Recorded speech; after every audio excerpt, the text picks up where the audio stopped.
Segue, to continue at once with the next musical selection or composition. Segue, to make a transition directly from one section or theme to another. Segue, to move smoothly and unhesitatingly from one state, situation, condition, or element to another. Segue, to perform in the manner of the preceding section. Segue, to make a transition from one thing to another smoothly and without interruption.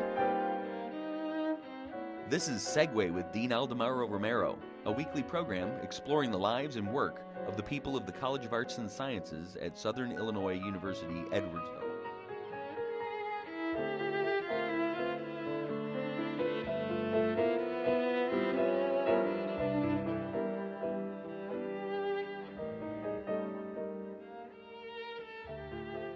Hello, everybody. Dr. Elizabeth Cali was born in Milwaukee, Wisconsin. She obtained her bachelor's in English from Indiana University in Bloomington, her master's in creative writing from Northwestern University in Illinois, and her doctorate in English from the University of Texas at San Antonio. Today, she is an assistant professor in the Department of English Language and Literature at Southern Illinois University, Edwardsville. Welcome to Segue, Dr. Cali. Thank you so much. I'm pleased to be here. Thanks for having me. It's interesting that you have been crisscrossing the country in order to get your education. Yes, I like to travel as I get my education. Okay, well, that's a good experience too. Now, I know that you are a passionate teacher. Yes. But I was wondering, what made you to decide, I want to become a teacher? What was that thing that you can tell our audience did really spark me in that direction? Oh, I like that question. I mean, because I think that the inspiration to become a teacher, at least for myself, has been the intersection of a couple of different instances. So one, I had, I think as so many professors say they had, and students say they had that one teacher who, or one or two teachers who just really kind of lit a fire for them and inspired them to learn in ways they hadn't before. For me, that was in high school, where I had a teacher who just asked us to think about things in ways that made us curious instead of telling us how to think. And then in connection with that, I've always been a communicator. I love to just talk with my friends, talk with new people that I'm meeting kind of wherever. And that passion for communicating and interacting with people sort of inspired me to take what I had learned in the classroom and bring sort of my own spin to my own classrooms. I love speaking with my students and just hearing what they have to say. So I was wondering if when you get into the classroom as a teacher yourself, you think, maybe I will inspire others as a teacher. Is that a motivation to be a really good teacher? On your best days, that's your grandest hope, you know, that you are inspiring your students and you're inspiring them to think in ways that maybe they weren't thinking in the past or to add to the thinking they've already been doing. Yes, I mean, certainly. And every day, you know, I go into the classroom. I was just talking with a student. We finished up class at 1:45 today. And he and I were talking about thinking about critical thinking not as an endpoint, something that you complete and you learn how to do and then you've done it, but that it's a way of life. And I think that that's my goal in my classroom, is to get my students thinking about themselves as living, continuing critical thinkers. Now, you have specialized in your short career in the area of African American literature. Yes. And some people think is, well, I just take books written by African Americans and just go through the literary part of it. But I think, and correct me if I'm wrong, that when it comes to African American literature, it's much more than that, because the context plays a tremendous role. Oh, absolutely. I think that is one of the main focuses of my own teaching is always to ask students to think about the historical and sociopolitical context and the cultural context of the literatures we're reading. And I think that's one of the really exciting things about teaching and learning African American literature, is that the literary traditions are always interactive with the cultural and historical and sociopolitical context. So it's sort of this organic and interactive conversation between these contexts. It's one of the reasons I love print culture as much as I do. Okay. Now, you have even focused further on African American literature written by women. Yes, yes. And we always say that the African American literature in general is important to understand the experience of African Americans in this country. Yes. But I was wondering if African American women had a different experience from African American male authors. Oh, certainly. I mean, I think that, there's always situations where, in a broader sense, these African-American men and women's experiences are intersecting. But there's also just the fact of gendered experiences and expressivities. So, when we read sort of the silences, and early I focus on 19th century African-American literature. So sometimes we see silences in African-American women's literatures due to the particular political context and social norms of the time period, right? And so the women that I study, Frances C.W. Harper, among many, Marianne Shagg Carey, they had to find their way to create their own public voices in ways that were very different from men's public voices, just in terms of what was the acceptable gender norms and sort of maintaining aspects of respectability. Now that you mentioned Frances Harper, I mean, she was an abolitionist, Yes. a poet too. But I don't think the general public really knows her. Could you summarize for our audience, who was she? Wow. Summarize it. I know Sure, this is a long story to of tell, but course. just in a few words. Sure, of course. And I mean, you've named a couple of the things that Frances Harper did, but one of the really exciting things about teaching Frances Harper is that she was in many ways, she was a race woman. Her life and every avenue that she pursued was in sort of in agitation for rights for African Americans and for African American women. And so she was certainly an anti-slavery activist, an agitator. She was a poet. She was a novelist. She wrote 3 serialized novels in the Christian Recorder, and then sort of her masterpiece, some might say, near the end of her career, Iola Leroy, which was her full novel that wasn't serialized. So she was a novelist, she was an essayist, she was a speaker. So I think for me, one of the really fascinating things about Frances Harper is her activist life and the way she employed that through literature. And I think she must have had a lot of energy because in addition to all the activities she was involved in, she was very prolific. Unbelievably prolific. And when you think about sort of the distinct positionality that she occupies as a 19th century African American woman, that there was significant risk for her to be an itinerant speaker, for example, to be traveling on her own to speak in various venues. She assisted with the Underground Railroad, right? So to blend that life of devoted activism and always be writing.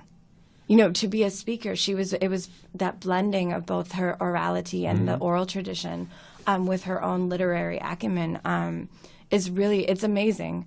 And there's as much as we know about Frances Harper, there's still so much more to know about, and maybe that we won't ever necessarily know about her private life and the way she wrote. And you mentioned the Underground Railroad, in which she was very active. And when I read about her, that surprised me because basically everybody who was involved in that movement were males, and if there were females, they were whites. Aside from a few... From a few women. So she was one of the few African-American women who was really active in that movement. Yes. I mean, I believe Sojourner Truth has also been noted as having been active in that movement as well, although I'm not... and I don't want to say for sure because I think documentation of Sojourner Truth's history is harder to come by, but also Harriet Tubman, of course.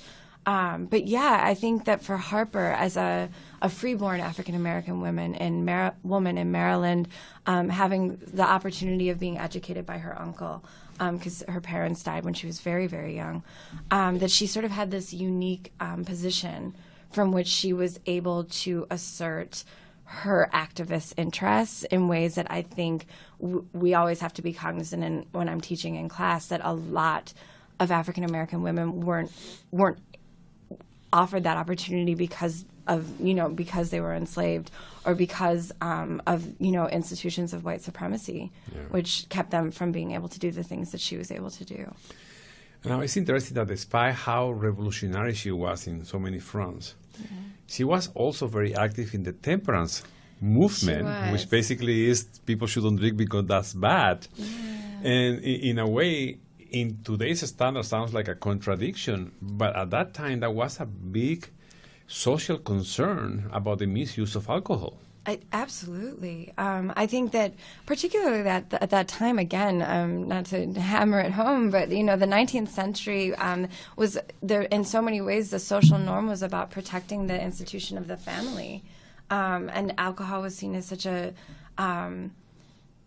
a danger to the constitution of the nuclear family. Almost like a social disease. Yes, and especially I think in African American communities that this was seen as alcohol was seen as one more way in which something could be used to destroy African American communities and kinship circles.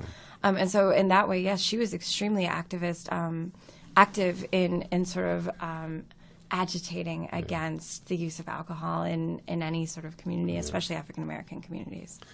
Now, she has been labeled by some as the mother of African American journalism, partially because of all her writing in so many publications. However, I found interesting that, if not most, at least a lot of the venues that she used for her articles were publications aimed at white audiences.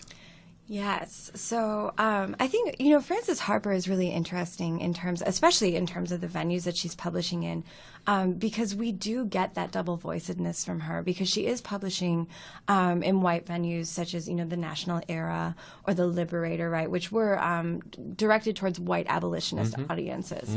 But she also was publishing in the Anglo-African magazine, which was by African Americans for African Americans. She was publishing in the Christian Recorder, by African Americans for African Americans. And so she really weaves an interesting and useful and instructive story of African American journalism that's speaking to multiple audiences, and it is sort of multi-voiced, which is, I think, one of the primary characteristics of a lot of her writing is that multi-voicedness and reaching multiple audiences at multiple times. Some of the writings I found more interesting by her are those who really depict the very negative conditions in which African Americans were living in this country. Yeah. And it is interesting because that came to my mind while I was seeing the movie 12 Years a Slave, which by the accounts of many historians, they say, you see things much worse than what you saw in Roots, for example, in many other movies. Yes. But historians are saying, yes, that was the way it happened. That was how bad it happened. Do you think that somehow her writings are reflected in those new, more modern portrayals of the lives of African Americans in this country around the Civil War? I would hesitate to say that Harper's specific writings are reflected in those particular contemporary representations, but I think that I think you can say that point of trying to access and really represent the intense and unimaginable in many ways violence, but still very real violence that occurred with the slave trade and occurred with enslavement is certainly, prevalent in both Harper's writing and some of these contemporary portrayals of slavery and enslavement. So I think in that way, those points of access where she's attempting to, and she's representing such significant violence and bodily harm caused by enslavement, I think are, also being represented in these films. And I don't think people realize to what extent African American women, the slaves, were sexually abused by their owners. It was much more widespread than people think. I mean, people start thinking, well, Thomas Jefferson. No, this was different because what's violent was imposed, and it was, I don't know to what extent it was just sexual use, but also probably show of power. That I own you, and so I can do anything I want with you. Yeah, I think scholars much more seasoned than I and advanced than I have been sort of tracing the trajectory of rape in the 19th century and beyond, and its role in enslavement of African Americans. And I think that one of the things that I talk about this a lot with my students, that rape is about power. And in terms of the institution of slavery, rape is also about economics, and the intertwining of white supremacy, economics, power, and really and rage. And so we really have to think about the fact that because slavery was determined by the condition of the mother, that rape does become this intense, violent trauma that results in economic wealth for white slave owners. Exactly. It's an extremely complex topic to address, but it's necessary. Yeah. Okay, well, let's go back to literature. And in addition to Francis, Francis Harper, you also have written about Zora Neale Hurston, another important. So again, explain a little bit to our audience, who was she? Zora Neale Hurston was an African-American writer of the Harlem Renaissance, right? She wrote, most students end up reading Zora Neale Hurston. So much more modern. Yes, much more modern. Yeah. So we're thinking the Harlem Renaissance would be 1926. Yeah. And so most students end up reading her novel, Their Eyes Were Watching God. But Zora Neale Hurston, and my interaction with her work, has spent much more time on her publication in the literary magazine published by the Harlem Renaissance movement. So in Fire magazine, she publishes her short story, Sweat. And Zora Neale Hurston is she's famous in a number of ways. She's famous for sort of researching African-American folk tales and bringing them to sort of her contemporary audience, and also using Black vernacular English in her literature, which sort of she's doing this code switching, which is speaking to an African American audience and also speaking to a white audience and suggesting, I can use this language that you've imposed upon us in ways that benefit the African American communities that I'm a part of. And that's interesting because in a way, that was also kind of an anthropological work she was doing. And quite a bit of her work was anthropological, yes. Because she was documented the way African Americans were talking at that time. Most people don't realize that accents, use of certain words, certain forms of expression change through time. And sometimes, unless someone documents those kind of things, you don't know how they really spoke. Yes, I mean, Hurston is, responsible for creating a rich sort of documentation of this history of language and speech and orality in African American literature and culture. Now, I was wondering, and you just mentioned a little bit of that earlier, how do students in your classes receive this information that you give them? Because I'm sure this is totally new to all of them, even if they're white or black. Sometimes it's new. Many times it's new. It also depends on the context I'm teaching in. I've taught in contexts where it's not as new to the students, that their educational history has been different. But yeah, I mean, I think that one of the in a lot of ways, I try to see that as an exciting approach, that students can sort of navigate these texts together, and that I can facilitate the discussions that they're having and guide them towards some of the cultural aspects of the literature and the political aspects of the literature that help to contribute to African American literary traditions. And students, in my experience, have been really excited about learning about texts that maybe they haven't been taught in high school, or they haven't, that haven't been part of their daily lives. And those students who come to the class with some prior knowledge already become knowledge bearers, which is also really exciting for a classroom experience. Sure. Now, obviously, we mentioned this earlier, context is very important, and I'm sure you emphasize that in your classes. But I wonder if, in addition to that, when you tell them to read certain texts, if you somehow have to, quote-unquote, train them in how to read in a form of English that may be alien to them, in many ways, because obviously you can read the same phrase and understand it in plain English, but it may have had a different meaning at that time. Please share with us some of those experiences that, with some examples. Sure.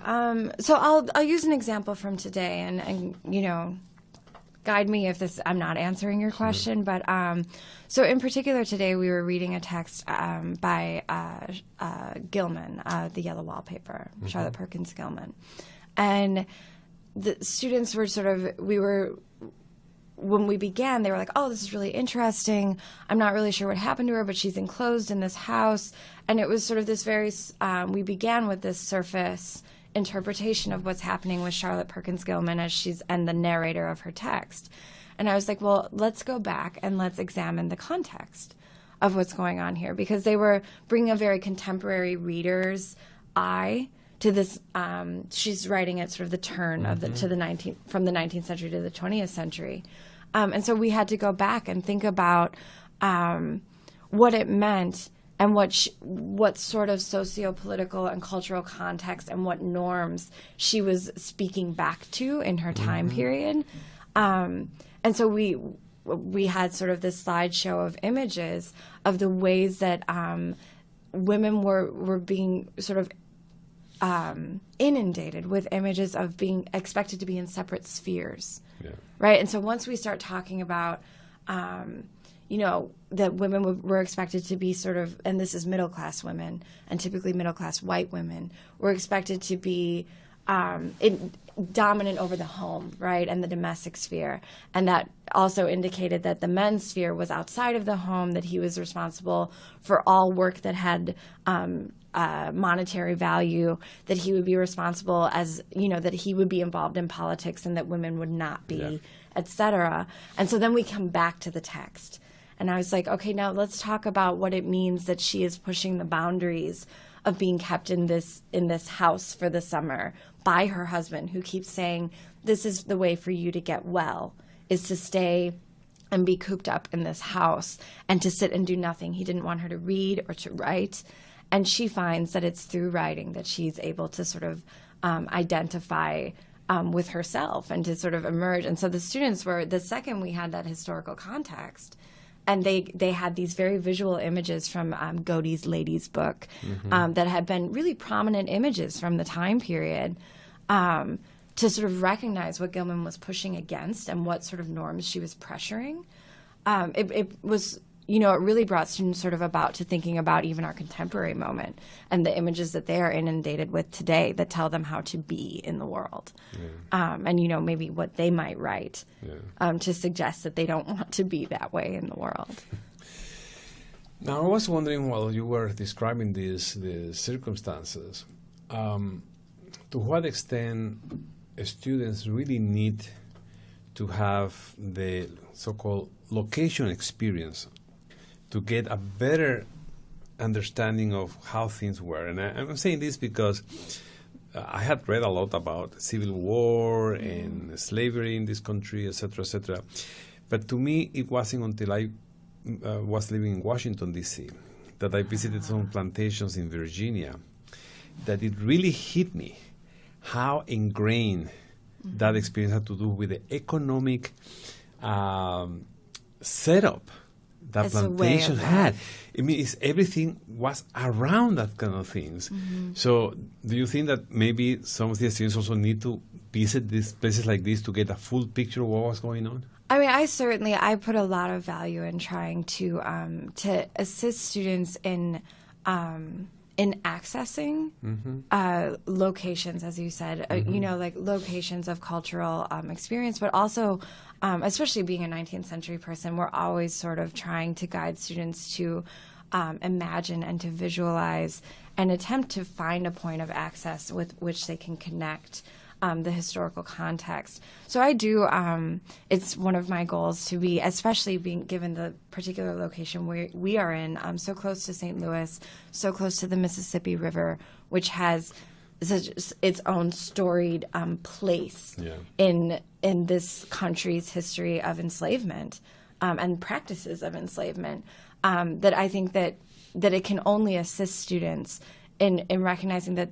this is this is part of the physical history of this country, and that you can touch it and see it, and to not romanticize that, but instead to really start to theorize what that means for them today. Yeah, now talking about place, I was wondering because you were born in Milwaukee, you study in Indiana, in Illinois, in Texas, but yet you specialize in African American literature, which is one of those places is like we can say an icon, like the Deep South about African American experiences. What made you to get involved in that particular type of topics? I think one of the things that that we often talk about in my classes and that I talk about with my colleagues all the time is that having been born and not growing up in the South doesn't mean that my experiences weren't distinctly shaped by experiences of being, raced bodies in the world. And as a white woman, that my experiences weren't designed by the institutions of white supremacy.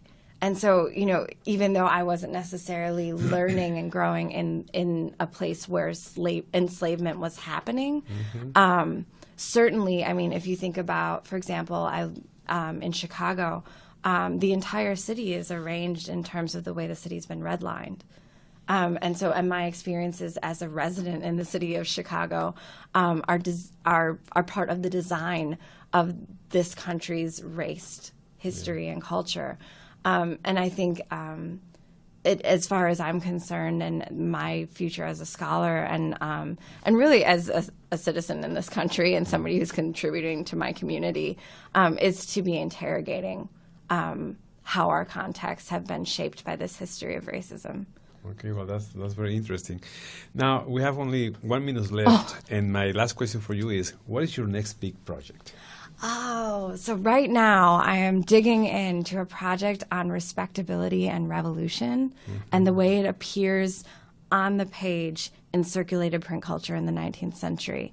So I'm working on a current small publication in what the actual print and text looks like on the page, even as it's maintaining the respectability of writing, right, in this country that values literature so much, while also proposing revolutionary concepts. So we'll be focusing again on Francis Harper and African American man named James T. Holly and their revolutionary goals. Okay, well, thank you very much to Professor Liz Cali of the Department of English Language and Literature at Southern Illinois University, Edwardsville, for this very interesting conversation. Next week, we're going to have a panel discussion with a group of experts about the Scotland independence vote, which is taking place as we are talking in this show right now. Fantastic. So stay tuned. I will. Thank you very much.